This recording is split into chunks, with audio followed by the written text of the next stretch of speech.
sa oras na ito ay tatalakayin natin ang panitikan ng Rehiyon 3 o mas kilala natin na sa gitnang Luzon. Okay? Lumako tayo dito sa lalawigan ng Region 3. Okay? Narito ang mga lalawigan na bumubuo sa Region 3 o ang gitnang Luzon. Ang Bataan, ang kabisera ng Bataan ay ang Balanga o Balanga. Ang Bulacan naman ay Malolos. At ang Nueva Ecija ay Palayan. Pampanga ay San Fernando. Tarlac ay lungsod ng Tarlac. At ang Zambales naman ay Iba. Okay? Ngayon, dumako tayo dito sa kaligirang kasaysayan ng gitnang Luzon. Okay? Ang Tarlac ay tinatawag na melting pot. Ito ay bilang gitnang kapatagan dahil dito ay itinuturing na palabigasan ng Pilipinas ang gitnang Luzon. Okay, bakit nga ba tinaguri ang melting pot ang Tarlac?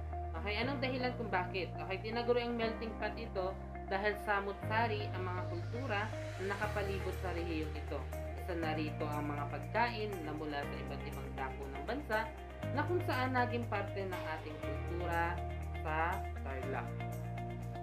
Okay, kabilang din dito sa makasaysayang pagbagsak ng Bataan sa kamay ng Hapon noong ikalawang digmaang pandaigdigan, ang Marcha ng Kamatayan o mas kilala natin na Death March na nagsimula sa Maribeles, Bataan at nagtapos sa Capas, Tarlac. Itong Death March na ito ay maraming namatay na mga Pilipino o sundalong Pilipino dahil sa matagal na panahon ng kanilang paglalakad at ang iba dito ay namatay dahil sa gutom, uhaw at pagod. Kahit grabe rin ang pinagdaanan ng mga Pilipino sa kamay ng Hapon kahit na higit 3 taon lamang silang nanatilit sa Pilipinas. Okay? Sa iba't ibang panig ng rehiyon ay may iba't ibang uri ng mga kasaysayan at piyestang ipinagdiriwang tulad ng parada sa ilog ng Bukawi, Bulacan, piyesta ng pagluhod ng mga kalabaw, pagsayaw sa Obando, Santa Cruzan at mga harana. Patunay lamang na ang Region 3 ay mayaman sa panitikan at masisiyahing tao. Okay. Okay, ang mga karaniwang mga ikinabubuhay ng gitnang Luzon ay ang pangingisda, paghahayupan, pagsasaka, pagmimina, pagtutroso, paggawa ng mga asukat at mga produktong yari sa ratan. At isa na rin dito ang paggawa ng mga parol. Okay, nabanggit dito yung mga ikinabubuhay nila. Yung iba sa pagmimina, illegal at legal, na kung saan kapag illegal, naapektuhan. Kahit nga legal, naapektuhan pa rin ang ating kalikasan. Siyempre, itong pagtutroso, pagtututol ng mga puno. Okay, kilala rin ang gitnang Luzon sa mga produktong katulad ng bigas, isda, mais at mga mineral tulad ng ginto, tanso, platinum at marami pang iba. Ang Bataan, okay, isa-isahin naman natin yung mga lalawigan, kasaysayan ng mga lalawigang bumubuo sa Rehiyon 3, okay, gitnang Luzon. Unahin natin ang lalawigan ng Bataan. Ang Bataan ay mula sa teritoryo ng Pampanga at bahagi ng Maribeles. Naging lalawigan ito sa utos ni Gobernador Juan Arandia noong 1754. Okay, ang wikang ginagamit sa Bataan ay Tagalog at Kapampangan. Okay, ang karaniwan sa mga kanilang ikinabubuhay ay ang pagsasaka, pangingisda, mga pabrika at mga minahan. Ang ilan sa mga ikinabubuhay ng mga tao dito sa Bataan. Okay, tayo may mga tanyag na tao dito sa Bataan. Okay, unahin natin si Thomas Pinpin. Si Thomas Pinpin ay tinaguri ang ama ng palimbagan sa Pilipinas. Si Artemio Ricarte naman ay isang magiting na kawal noong kapanahunan niya. Si Aureliano Cayetano naman ay isa sa mga naging punong hukom ng Korte Suprema. Okay? Dito, okay, sunod naman na lalawigan ay ang Bulacan. Natapos na tayo sa Bataan. Okay? Dito naman tayo kung saan ako ipinanganak. Okay, ang Bulacan ay sinasabing pinakamatandang lalawigan na itinatag ng mga Kastila noong taong 1572. Ang pangalang Bulacan ay nanggaling sa salitang bulak na siyang pangunahing produkto ng lalawigan. Okay, ang kabuuan sukat ng Bulacan ay 2,672 kilometrong sukat. Ito'y matatagpuan sa hilaga ng Maynila. Okay, ang lalawigan ay naging bahagi rin ng mahalagang pangyayari na naganap sa ating bansa. Noong 1762, ang Bulacan ay naging lundo ng paghadlang sa pananakop ng British sa Maynila noong unang revolusyon ng Pilipino. Sunod, okay, ang lalawigan ay inihayag ni General Emilio Aguinaldo, yung kauna-unahang Pangulo ng Pilipinas na nagtatag ng unang Republika ng Pilipinas noong 1898. Nitong Setyembre 26, 1896. Okay, itong niratapikahan ng mga kongreso ng Malolos ang Deklarasyon ng Kalayaan. Okay, alam niyo ba ang saligang batas ng Pilipinas ay ginawa dito sa Bulacan. Okay, dito sa makasaysayang simbahan ng Barasuin. Okay, dito rin sa Bulacan matatagpuan natin ang iba't ibang klase ng pagawaan ng mga paputok, lalong-lalo na sa Bukawi. Okay, ang ikinabubuhay ng mga tao rito ay ang pagsasaka, paggawa ng mga pabrika at mga paghahayupan. Ang pangunahing produkto ng Bulacan ay palay at mga prutas na tulad ng mangga, milon, atis at chiko, na kung saan yung mga pangunahing kinabubuhay ng iba't ibang lalawigang bumubuo sa gitnang Luzon ay halos pare-parehas lamang. Okay, nagkaroon lamang sila ng pagkakaiba sa mga maliliit na produkto. Okay, may mga dinarayo dito sa Bulacan, ang dambana ni Marcelo H. del Pilar, ang grotto ng Lourdes sa San Jose del Monte, Bulacan, bantayog ni Colonel John Stauffenberg, Cafe Valenzuela sa Malolos, at ang Biyak na Bato. Yan ay ilan lamang sa mga matatagpuan na mga magandang tanawin dito o dayuhan sa Bulacan. Okay, ang mga kilalang bayani naman sa Bulacan ay isa na rito si Gregorio del Pilar. Okay, si Gregorio del Pilar ay isang bayani na kung saan habang nagkakaroon ng digmaan ang Pilipino-Amerikano ay nanalo sila, nagwagi sila laban kay Major Franklin Bell. At pagkatapos nun ay nakipaglalaban pa rin sila sa digmaan ng Tirad Pass. At noon ay pinagtanggol nila ang mapang-abusong Banyaga. Okay, laban sa mga mapang-abusong Banyaga. Si Marcelo H. del Pilar naman ay isang umanib sa kilusang propaganda na binuo ni Jose Rizal noong sa panahon ng Kastila. Okay, layunin nila na magkaroon ng pagbabago sa reforma ng pamamalakad o pamamahala ng mga Kastila. At kasama dito si Mariano Ponce.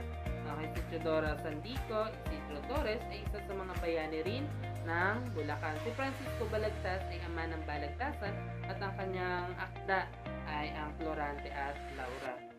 Okay, si Jose Corazon de Jesus naman, ang kanyang sagisag panulat ay Joseng Batute. Okay, dito naman tayo sa lalawigan ng Nueva Ecija. Okay, natapos na natin ang Bulacan. Okay, sa lalawigan ng Nueva Ecija, ang pangalan ng lalawigan ay nanggaling sa isang Kastila. Okay, Kastilang ang ngalan ay Rosar, na siyang nagbigay ng pangalang ito noong taong 1705. Nabuhat naman sa pangalan ng sariling bayan ni Cruzar na Ecija sa Seville, Espanya. Okay, yan yung pinaghanguan ng Nueva Ecija. Okay, ito ay may kabuuang sukat na 5,751. Wala yung zero dyan na. Okay, karaniwang ikinabubuhay ng mga tao sa lalawigang ito ay ang pagsasaka, pagpapastor, pagtatayo ng mga palaisdaan at paggawa ng mga malalaking industriyang pagawaan. Ang bundok ng Caraballo sa Nueva Ecija ang naghihiwalay sa Nueva Ecija at Nueva Vizcaya. Sa hilagang silangan ay bahagi ng bundok ng Sierra Madre ang naghihiwalay naman sa Nueva Ecija at lalawigan ng Quezon. Okay, dito naman tayo sa Pampanga. Okay, ang salitang Pampang naman ay pinagmula ng pangalan ng lalawigang ito? Paano ba naging Pampanga o Pampang? Okay, batay sa kasaysayan ng Pook, ang mga mamamayan daw ng lugar na ito ay nakatira sa pampang o sa gilid o malapit sa ilog noong unang panahon. Kaya nabuo itong Pampang na kalaunan ay naging Pampanga. Okay, ang Pampanga ay may kabuuan sukat na 2,181 kilometrong parisukat. Karaniwang pinagkakakitaan ng mga tao dito sa Pampanga ay ang pangingisda, paghahayupan, pagsasaka, at paggawa pa rin ng mga pabrika. Kung matatandaan talaga natin, wala pa rin pinagkaiba sa iba pang mga pangunahing hanap buhay sa ibang lalawigan dito sa gitnang Luzon. May pinakamagandang tanawin sa lalawigang ito. Walang iba kundi ang Bundok Arayat. May mga dakilang papangguenyo dito.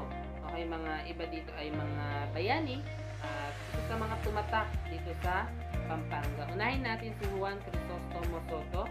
Si Juan Crisostomo Soto ang ama ng panitikang Kapampangan at sa kanya inihango itong balagtasan. Kung ang balagtasan sa Tagalog sa Pampanga naman ay tinatawag natin na Crisostomo. Si Jose Abad naman ay isang bayani ng ikalawang digmaang pandaigdigan. At si Monico Mercado ang isang manunulat at tagapagtatag ng Akademya Pampangueño. At si Diosdado Macapagal ay isa sa ikalimang pangulo ng Pilipinas. At si Aurelio Tolentino ay isang manunulat at mandudula noong kapanahunan niya sa panahon ng Amerikano. May akda siya itong kahapon, ngayon at bukas na kung saan ay naging dahilan ng kanyang pagkakabilanggo dahil ito ay panunuliksa laban sa mga Amerikano. Dumako naman tayo sa mga panitikan ng Pampanga. Unahin natin itong alamat. Dahil ang alamat ay pinagmulan ng mga bagay-bagay sa mundo, ano ba yung alamat sa mga Pampanga? Ito ay isa sa pinakatanyag na alamat ng Kapampangan ay ang Silukwan ng Bundok Arayat na akda ni Leon Maria Gonzales. Sunod naman ang awiting bayan bilang uri ng panitikang Pampanga. Ano ba yung mga awiting bayan na umuspong dito sa Pampanga? Unahin natin ang basulto. Ano ba yung basulto? Ito ay isang uri ng komposisyon na naglalaman ng mga matatalinghagang salita na pangkaraniwan sa mga pastol tuwing oras ng pagpapastol ng kambing at iba pang uri o klase ng mga hayop. Sunod ay ang goso. Ano ba yung goso? Ito ay isang akdang nagtataglay ng mensaheng pangmoral o yung pangkabutihan na pinatutugtog sa mabagal na tiyempo na nagpapakita ng kaibahan sa iba pang uri ng mga awiting bayan. Inaawit ito sa saliw o sinasabayan ng violin, gitara at tamburin. At ang pamurik naman ay isang klase ng awit ng pag-ibig sa Kapampangan. Nagmula sa katawagang ito ang salitang puri. At ang pang-obra naman ay isang uri ng awiting bayan na nagbibigay puri sa trabaho at sa paggawa. Iba pang uri o klase ng mga awiting bayan sa Kapampangan. Itong paninta. Sinong paninta dito? Ito ay isang uri ng awiting bayan na iniuukol para sa isang bagay, hayop, lugar, o tao na pinakasisinta o minamahal.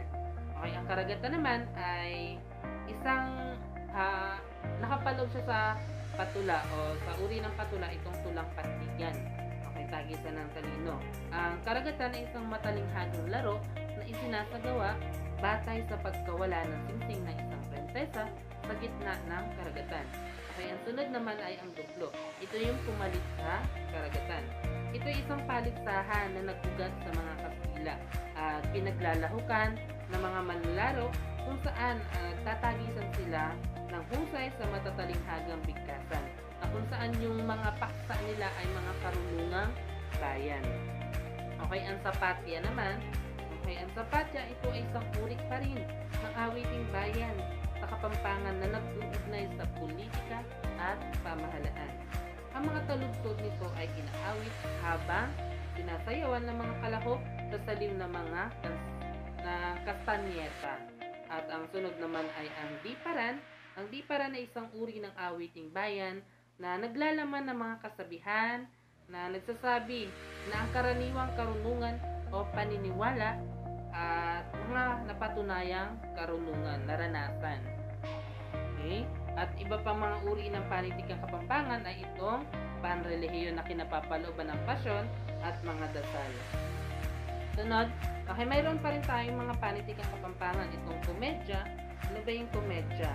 Okay, ang komedyang Kapampangan ay nagugat sa Kastilang komedya na nagtatampok ng pag-ibig ng mga kababaihang nakatataas sa lipunan at ng mga prinsipe na hinahaluan ng mga alitan sa pagitan ng Kristiyano at Moro. Kakaiba yung komedya sa Kapampangan kasi ang komedya noon sa mga Kastila ito ay isang libangan na nagbibigay aliw, kasiyahan sa mga manunood noon. Ang kuriro naman ay hango sa wikang Kastila na korido na nangangahulugan ng romansang magaan at ang makatang komposisyon na sinasabayan ng gitara para sa mga kasiyahan. At ang sarsuela, ito ay nagmula rin sa Kastila.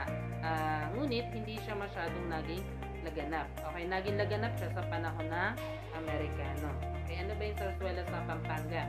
Isang madamdaming awitin na hinahaluan na dialogo, may pag-uusap. Ang sarsuela ay nagugat sa Kastila na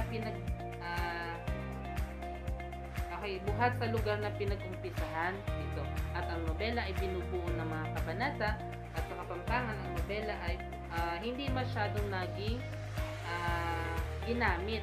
Okay, noong unang panahon kasi ang mga papel ay may kamahalan, lalong-lalo na sa panahon ng Hapon. At ang nobela ay napakahaba. Okay, mahaba yung panahon na iyong ilalaan para matapos ito. Okay, doon nagtatapos yung uri ng panitikan sa Pampanga. Okay, sunod naman tayo sa Zambales. Ang Zambales, ang pangalan ng lalawigan ay nagsimula sa isang tribong tinatawag na Sambal. At ang mga Negrito at Sambal ang naninirahan dito sa lalawigan ng Zambales ng gitnang Luzon. Ang lalawigang ito ay may volcanic cones. Ang mga bundok ng Pinatubo, Dome, Native at ang Bataan.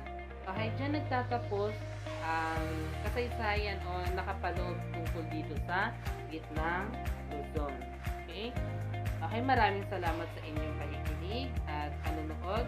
At kung sakaling kayo ay may mga katanungan, ay maaari lamang kayong mag-comment sa YouTube. Okay, muli, maraming salamat sa inyong lahat at paalam.